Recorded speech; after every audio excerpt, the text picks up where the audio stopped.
GIDC સ્થિત પાટણ લેવા પાટીદાર સમાજની વાડી ખાતે આ રક્તદાન શિબિર યોજાઈ હતી.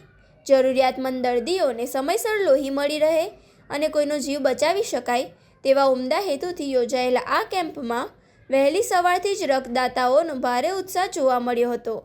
મોટી સંખ્યામાં યુવાનો અને સમાજના અગ્રણીઓએ રક્તદાન કરીને આ રાષ્ટ્ર સેવાના કાર્યમાં પોતાનું અમૂલ્ય યોગદાન આપ્યું હતું.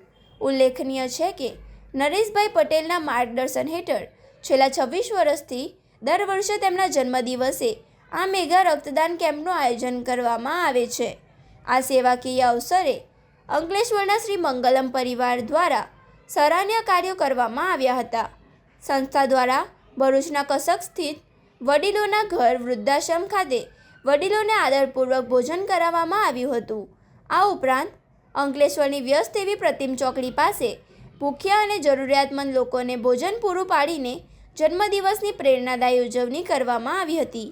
આ પ્રસંગે દક્ષિણ ગુજરાત ખોડલધામ ઝોન અધ્યક્ષ ભરત પટેલ, ટ્રસ્ટ હિંમત સેલડિયા, પંકજભાઈ ભુવા, જિલ્લા કન્વીનર જયશીલ પટેલ, અંકલેશ્વર ખોડલધામ સમિતિના વિપુલભાઈ વેકડિયા તેમજ અંકલેશ્વર મહિલા સમિતિના કન્વીનર અમીબેન સોજિત્રા સહિતના તમામ અગ્રણીઓ અને હોદ્દેદારો હાજર રહીને રક્તદાતાઓનો ઉત્સાહ વધાર્યો હતો.